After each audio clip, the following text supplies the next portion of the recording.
Hi, I'm Dylan Cashman from Novartis, and I'm presenting work for my PhD at Tufts University called cava, a visual analytics system for exploratory columnar data augmentation using knowledge graphs.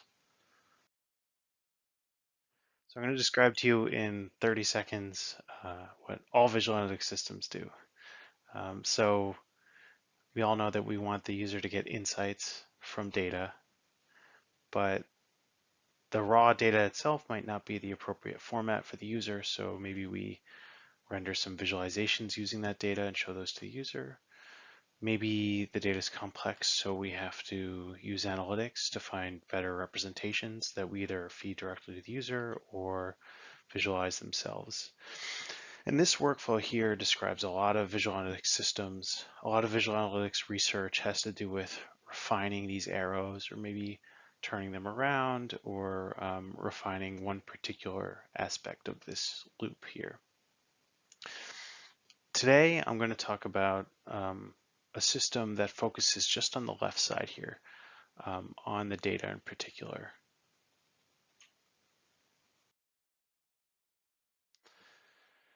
So our insight here is that that data isn't static.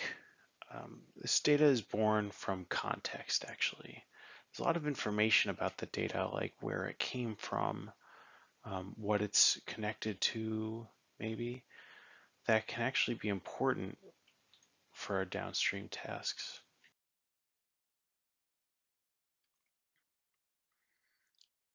When you think of data that way in this loop, it becomes useful to actually have the user decide which parts of that context they want to bring in that will then affect their downstream tasks.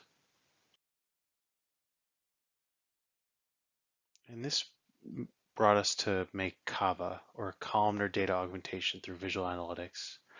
So cava is a visual analytics tool for augmenting a tabular data set with new columns from knowledge graphs.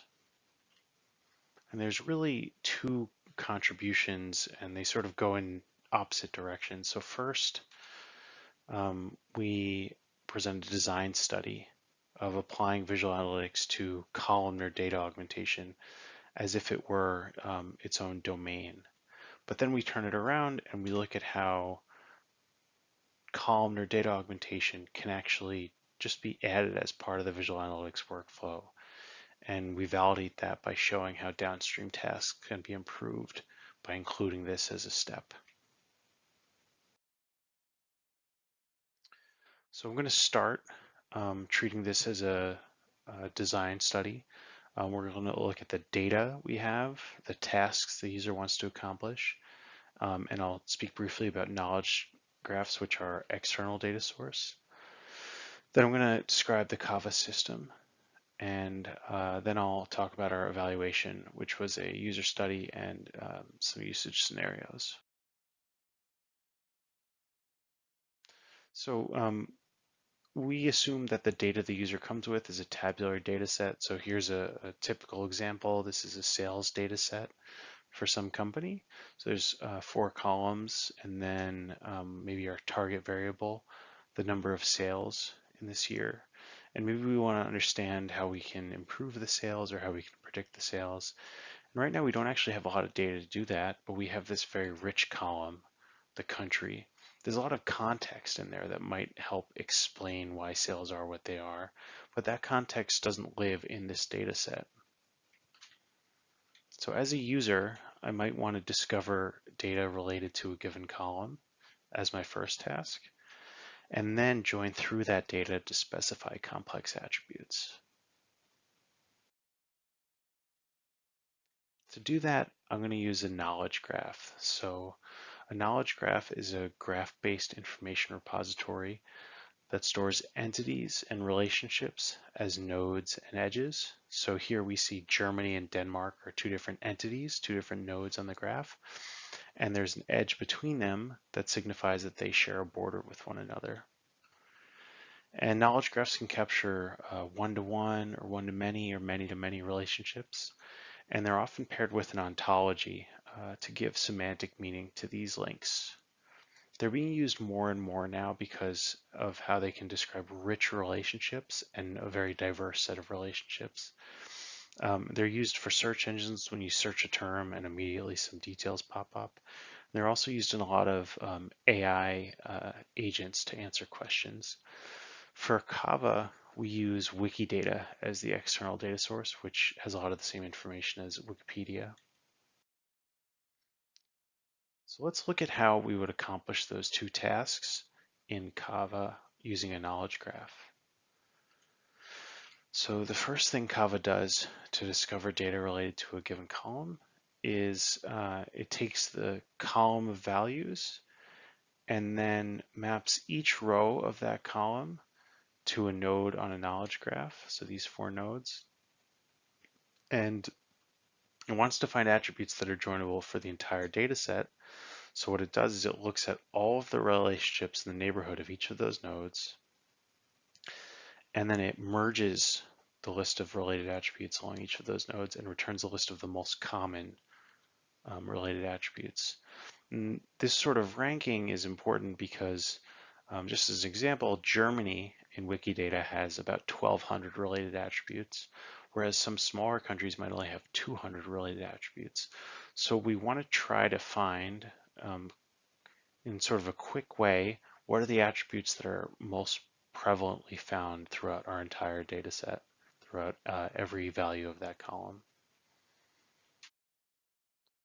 The second task is to join through that data to specify complex attributes. So in the same way, we start with a column, and then we map each row of that column to a node on the knowledge graph. And then each augmented datum is the result of a query over the knowledge graph in the neighborhood of that node.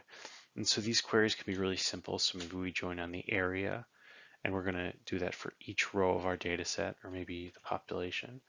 But we can actually build really complex attributes just looking at this knowledge graph here. So we can join, for example, the average neighbor GDP. And you can see to build this, what we have to do is we have to actually go through intermediate nodes. We have to connect to Denmark, France, and Austria, among others, because those are the countries that share borders with Germany. Then we connect to their GDP. And then as we move back to actually construct this value that's going to be joined in our table, we actually have to specify aggregations, sometimes one at each step. So as an example here, once we get the GDPs, then we have to specify the average of those GDPs to fit into that one row. So you can see how we could construct this on a knowledge graph, but actually specifying that type of query can be fairly difficult for the user. So in Cava, we want to support these two tasks visually.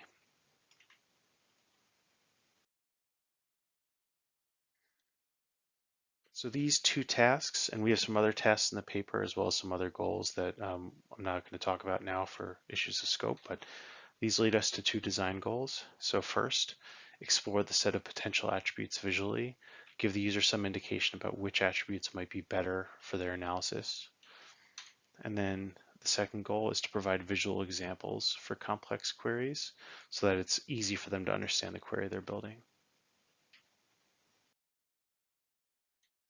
So here's a screenshot of Cava. I'll go through it very quickly here and then I'll show you some of the interactions. So in the top left, we see a list of the columns that are currently found in the data.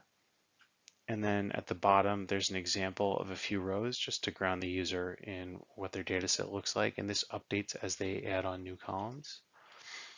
Once the user selects a column that they want to join off of, they get a list of related attributes. This is related to task 1, like when we found GDP as related to the country. And we also provide some metadata. So the donut chart says what percent of rows of the data set we believe we can join to. And then we also show some distribution of the data to give the user some preview of what they're actually going to join to their data set.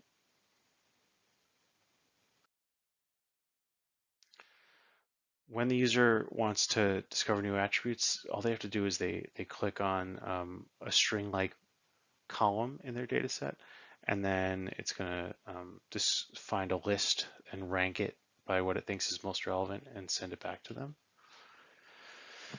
Now, the user could choose to join any of those columns on, or if they want to select a more complicated join, they can join through intermittent values, and then the system will show them a preview of what their query will look like for one example in their table. So here, we're joining on the state. We want to count the number of official languages of bordering states. I'm going to let it come around again. So when the user specifies they want to start with a count, it's going to show them an example on the knowledge graph for one row in their data. And this will update dynamically as they change these operations. So it makes it a little easier for them to build these complex queries.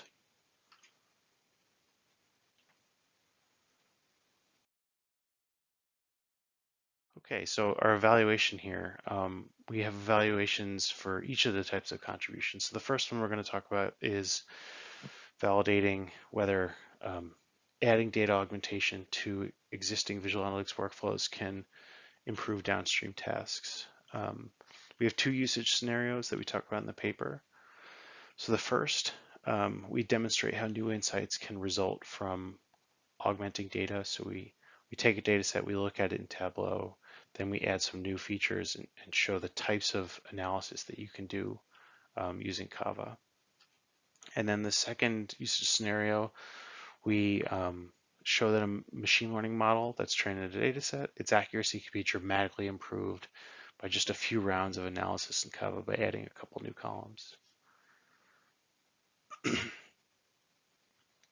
And then for the design study of applying VA to data augmentation as a domain, we have a usability study.